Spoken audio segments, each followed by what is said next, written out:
when you combine the border crisis and the violent crime crisis, law and order ranks as the American people's #2 priority, second only to the inflation crisis.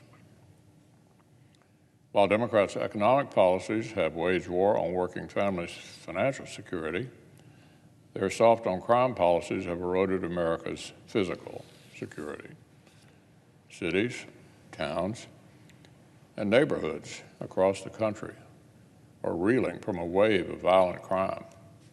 Just last weekend in my state of Kentucky, experienced a spate of murders and attempted murders that rattled residents and literally overwhelmed the police. Lexington saw 4 separate shooting incidents on Saturday night alone, leaving 9 hurt, some with life-threatening injuries. The Lexington Police Department veteran described it as a pretty much unprecedented night in my 20 years. Officers were so tied up that they were unable to respond to other crimes and disorder. Louisville also saw a flurry of violence, the second highest number of homicides in one weekend this year, 6 people murdered in just 3 days. Both cities documented record homicide numbers last year, and Lexington is on track to do so again.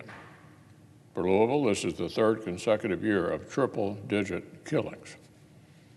Now, of course, this crisis isn't just hitting Kentucky. These trends are nationwide.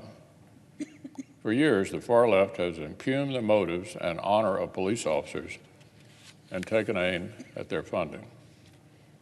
For years, top liberal donors have poured money into campaigns of radical district attorneys in big cities whose whole stated agenda is to not prosecute crimes. For years, Democratic elites have pushed for letting violent criminals out of prison. Democrats just nominated and confirmed a Supreme Court justice who argued as a D.C. district judge that COVID justified, listen to this, letting every single prisoner in Washington, D.C. custody out of jail and back on the streets. This has been an intentional, strategic campaign from the far left. And now Americans are being robbed, carjacked, assaulted, and murdered. Their families are being poisoned with illegal drugs. Just weeks ago, Senator Rubio gave the Senate a vote to increase funding for fighting crime and keeping dangerous criminals locked up. Every Senate Republican supported us. Every Democrat joined on party lines to block it. Later today, our colleagues from Tennessee will hold a press conference to discuss the horrifying case of Eliza Fletcher, a 34-year-old mom and teacher in Memphis, whom a career criminal forced into an SUV and murdered while she was out for her morning run. The suspect had multiple violent crimes on his rap sheet, dating back to age 14, and had just been let out of prison early for a prior kidnapping. So there are far too many tragic stories like Eliza Fletcher's being written every day and every week all across our country. Entire neighborhoods have become unwalkable. In many places, public transit has become nearly unusable.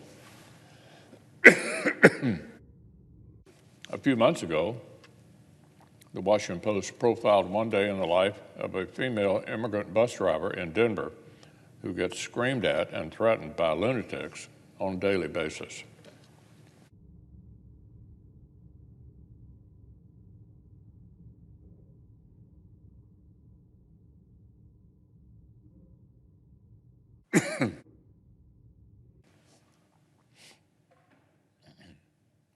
Just yesterday, a 49-year-old was stabbed in the back while riding the subway in New York City after he was asked another passenger to just quiet down.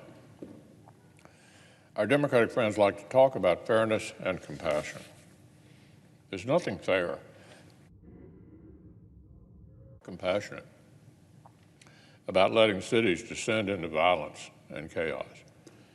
There's nothing fair or compassionate about legislating like career criminals deserve 5th and 6th chances More than young mothers deserve the right to go out for a morning jog and come home alive. Stable prices, reliable energy, secure borders, and basic public safety are four of the most basic duties that any government in a civilized country owes its citizens. These things are the absolute minimum that American families ought to be able to count on, the bare minimum. And the Democrats' one-party government cannot deliver it.